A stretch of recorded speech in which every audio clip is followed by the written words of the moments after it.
యువరాణి గారు, ఇదిగోండి తీసుకోండి పానీపూరి అని చామంతి అందరికీ కూడా పానీపూరి ఇస్తూ ఉంటుంది. పందాని అలవాట్లు ఎక్కడికి వెళ్తాయి? కాలేజ్‌కి చదువుకోవడానికి వెళ్తున్నా కూడా పని చేసుకోవాల్సిందే కదా అని రమాదేవి అంటుంది. అవునత్తయ్య, ఆ కాలేజీకి వెళ్ళి ఇంగ్లీష్ చదువులు చదవలేదు కదా! అందుకే మళ్ళీ ఈ ఉద్యోగం కూడా పోతే మళ్ళీ మొదటికి వస్తుంది. అప్పుడు చాలా కష్టపడి పోవాలి కదా! అందుకే పని అలవాట్లు పోకుండా ఉండటానికి ఇలా పనిచేస్తోంది అని దీక్ష చెప్తోంది. మీరు మెక్కుతున్నారు కదా! ముందు మెక్కండి అని చామంతి అనడంతో, ఏంటి ఏమంటున్నావు అని దీక్ష అరుస్తూ ఉంటే, అంటే దాంట్లోది మెత్తగా అయిపోతుంది తినమని చెప్తున్నా అని చామ్ కవర్ చేస్తూ ఉంటుంది. యువరాణి గారు తినండి యువరాణి గారు అని దగ్గరుండి చామంతి కారం పొడి కలిసిన ఆ పానీపూరి ప్లేట్‌ని రోజా చేతికి ఇస్తుంది. ఆ! చాలా బాగుంది అని రమాదేవి, దీక్ష తింటూ ఉంటారు. అయినా చంద్రిక ఉంది కదా! ఎందుకు నువ్వు ఇస్తున్నావు అని రోజా అడగటంతో, అంటే అత్తకి పని ఎక్కువైపోయింది అందుకే నేనిస్తున్నా. అయినా నేనిస్తే తప్పేంటి? తినండి యువరాణి గారు అని చామంతి అంటుంది. ఇక రమాదేవి, దీక్ష ఇద్దరు చాలా బాగుందని చెప్పటంతో రోజా ఒక పానీపూరిని నోట్లో పెట్టుకోగానే కారం కారం అని కేకలు పెడుతూ ఉంటుంది. అదేంటి మేము తింటున్నాం, మాకు బాగానే ఉంది, కారం కూడా లేదు, నీకెందుకు కారంగా ఉంది అని రమాదేవి, దీక్ష అడుగుతూ ఉంటే, ఏమో నాకైతే కారంగానే ఉంది, నేను తట్టుకోలేకపోతున్నాను అని రోజా విలవిల్లాడిపోతూ ఉఫ్ఫు ఉఫ్ఫు అని అనుకుంటూ ఉంటే, భలేవారు యువరాణి గారు, మీకు తినటం కూడా సరిగ్గా చేత కావటం లేదు, ఉండండి నేను తినిపిస్తాను అని ఇంకొక పానీపూరిని చామంతి చాలా బలవంతంగా రోజా వద్దని చెప్తున్నా కూడా నోట్లో కుక్కి పడేస్తుంది. దాంతో మంట మరింత ఎక్కువైపోయి అబ్బా కారం, నీళ్లు నీళ్లు అని కేకలు పెడుతూ ఉంటుంది. ఉండండి నేను వెళ్ళి తీసుకువస్తాను అని చామ్ అంటే, చంద్రిక అని రమాదేవి కేకలు పెడుతూ ఉంటుంది. నేనున్నాను కదా అమ్మగారు, నేను తీసుకువస్తానులే అని చామంతి పరుగులు పెడుతూ వెళ్ళి ఎంతసేపటికి తీసుకురాకుండా కావాలనే లేట్ చేస్తూ ఉంటుంది. ఏంటి మంచినీళ్ళు తీసుకురావటానికి కూడా ఇంతసేపా అని రమాదేవి కేకలు పెడుతూ ఉంటుంది. ఇక అప్పుడే చామ్ నీళ్లు తీసుకొని ఆ వాటర్ గ్లాస్‌ని రోజా చేతికి ఇవ్వగానే రోజా తాగుతూ ఉంటుంది. అదేంటి వేడి నీళ్లు తీసుకొచ్చావు, కూల్ వాటర్ లేవా? ఇవి చాలా వేడిగా ఉన్నాయి, తాగలేకపోతున్నా, ఇంకా మంటగా ఉంది అని రోజా అంటుంటే, సమయానికి కూల్ వాటర్ ఎక్కడ ఉన్నాయో సరిగ్గా కనిపించలేదు. ఏదైతేనేం మీకు మంచినీళ్ళు కావాలి అందుకే తీసుకొచ్చాను యువరాణి గారు, తాగండి అని చామ్ అంటోంది. ఏంటి చంద్రిక నువ్వేం చేస్తున్నావు అని రమాదేవి అరుస్తూ ఉంటుంది. అప్పుడే శ్యామల పరిగెత్తుకుంటూ వచ్చి చక్కెరని రోజా నోట్లో పోస్తుంది. ఇలా చక్కెర పోయాలని నువ్వెందుకు అనుకోలేదు చంద్రిక అని రమాదేవి అరుస్తూ ఉంటే, అంటే నాకు ఆలోచన రాలేదు సమయానికి అని చంద్రిక అంటోంది. అవునవును, మీకు సమయానికి ఎందుకు ఆలోచనలు వస్తాయి అని రమాదేవి అరుస్తూ ఉంటే, ఈ యువరాణి గారికి పానీపూరి తినటం చేత కాకపోతే ఏం చేసేది అమ్మగారు అని చామ్ అంటుంది.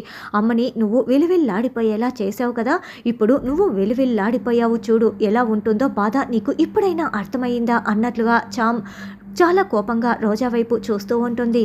తరువాత నిషా చామంతిపై రగిలిపోతూ ఆలోచిస్తూ ఉంటే అప్పుడే యశ్వంత్ అక్కడికి వచ్చి, నిషా ఎవరి గురించి ఆలోచిస్తున్నావు అని అడగటంతో, ఆ చామంతి గురించి, దాన్ని చూస్తే నాకు కోపం ముంచుకు వస్తోంది అని నిషా అంటుంది.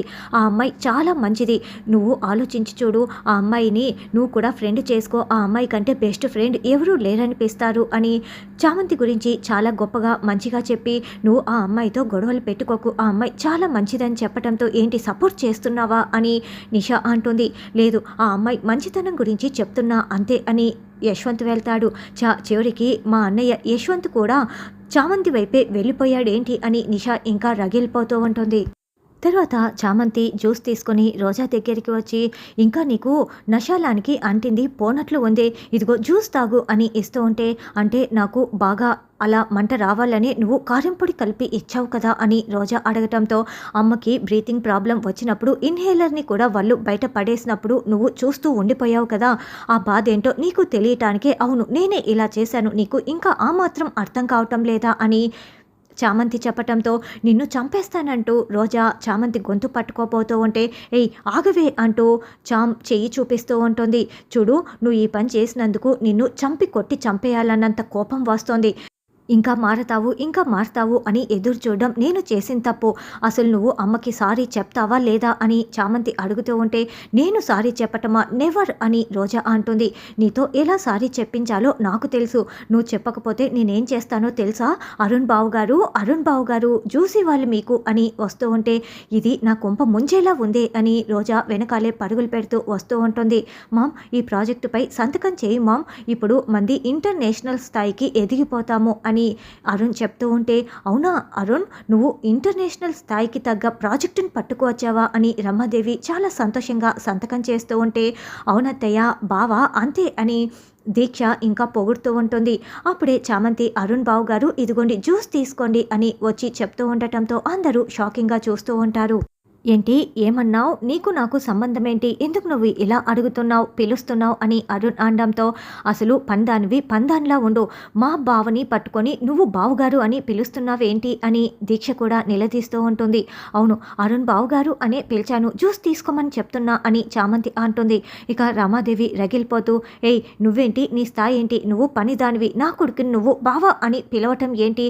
నీకేమైనా మతిగాని పోయిందా అని రమాదేవి అరుస్తూ ఉంటుంది. ఇక కుదిరేలా లేదు, అమ్మకి ఏదో ఒకటి చేసి ఇప్పుడే సారీ చెప్పాలి అని రోజా మనసులో అనుకుంటూ ఉంటుంది. అప్పుడే శ్యామల అక్కడికి వస్తుంది. ఏంటే, నీకు పొగరు పట్టిందా అని రమాదేవి అరుస్తూ ఉంటే, అప్పుడే రోజా చేతికున్న బ్రాస్లెట్ని శ్యామల కాళ్ళ దగ్గర పడేసి ఇక శ్యామల కాళ్ళని పట్టుకొని క్షమించు అని సారీ అని చెప్తూ ఉంటుంది. చామంతి ఇదంతా గమనించుకుంటూ ఉంటుంది. ఇంకెవరూ కూడా గమనించుకోరు. శ్యామల, చామంతి, రోజాకి మాత్రమే ఈ విషయం తెలుస్తూ ఉంటుంది. చెప్పేశాను కదా అని రోజా చెప్తూ ఉంటే, అలాగే అని చాలా సంతోషపడుతూ ఉంటుంది. అందుకే దీన్ని ఇంట్లో నుంచి పంపించేసేయమని చెప్పానత్తయ్య. ఇప్పుడు అరుణ్ బావుగారు అని పిలుస్తుంది, రేపు మిమ్మల్ని అత్తయ్య అని పిలుస్తుంది అని దీక్ష అంటుంది.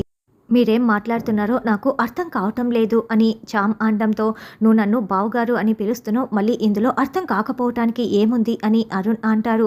అయ్యో, నేను మిమ్మల్ని బావుగారు అనలేదు, బాబుగారు అని పిలిచాను, నా నోరు కొంచెం పోసింది, మీకు అలా వినపడిందేమోనని చామంతి అంటే, లేదు, నా కళ్ళ ముందరే నువ్వు బావగారు అని పిలిచి మళ్ళీ బాబుగారు అని పిలిచానని మాకు అబద్ధాలు చెప్తున్నావా ఏంటే అని రమాదేవి అరుస్తూ ఉంటే, అయ్యో అమ్మగారు, నేనెందుకు అలా పిలుస్తాను, నేను బాబు అని, అదే బావా అని కావాలనే కన్ఫ్యూజ్ చేస్తూ మాట్లాడుతూ ఉంటుంది. అమ్మ, తను బాబుగారు అనే పిలుస్తోందిలే అమ్మ, ఎందుకంటే తనకి నోరు పోసిందని చెప్పింది కదా, అందుకే మనకు అలా వినపడుతోందిలే అని అరుణ్ అంటాడు. అవునవును, ఇదిగోండి జ్యూస్ తీసుకోండి బాబుగారు అంటూ చామంతి అంటే, నువ్వు అబద్ధాలు చెప్తున్నావు అని దీక్ష అంటుంది. కావాలంటే యువరాణి గారి మీద ఒట్టు అంటూ రోజా తలపై చెయ్యి వేస్తూ ఉంటే, ఏయ్ నువ్వేం ఒట్టు వేయని అవసరం లేదు, తీవే చెయ్యి అని రోజా అంటుంది. తీసుకోండి అంటూ చామంతి జ్యూస్ ఇస్తూ ఉంటే, ముందు ఇక్కడి నుంచి వెళ్ళవే, నా కళ్ళ ముందర నుంచి వెళ్ళవే అని రమాదేవి అంటుంది. అత్తయ్య, అది అబద్ధం చెప్తోంది అని దీక్ష అంటే, అయినా దానికి నా ముందుకు వచ్చి అరుణ్ణి బావుగారు అని పిలిచేంత ధైర్యం ఎక్కడిది, మనమే తప్పుగా విన్నాంలే అని రమాదేవి అంటుంది. తర్వాత బాల్కనీలో ఉన్న రోజా దగ్గరికి వెళ్ళి, అర్థమైంది కదా, నువ్వు హద్దులు దాటావంటే ఇలాగే నీకు చేస్తూ ఉంటాను అని మరి వార్నింగ్ ఇస్తుంది. ఇక తెల్లవారిన తర్వాత నిషా దగ్గర నుంచి ప్రేమ్కి ఫోన్ కాల్ వస్తుంది. హలో చెప్పు, మాట్లాడు అని ప్రేమ్ అంటుంటే, నువ్వు మాట్లాడుతుంటే నాకు వినాలని ఉంది అని నిషా రొమాంటిక్గా మాట్లాడుతూ ఉంటుంది. చూడు, నేను కాలేజీకి వస్తున్నాను, అక్కడ పాఠాలు చెప్తాను, అప్పుడు విను, నేను వస్తాను, ఉంటాను అని ప్రేమ్ చెప్తుంటే, నీకు ఇష్టమైన కలర్ ఏంటో చెప్పమని నిషా ప్రెజర్ చేస్తుంది. ఎందుకంటే ఆ కలర్ డ్రెస్ నేను వేసుకు వస్తాను అని నిషా అంటే, ఒకరికి నచ్చినట్లుగా ఉండనవసరం లేదు, నీకు నచ్చినట్లుగా నువ్వు ఉండు అని ప్రేమ్ చెప్తాడు.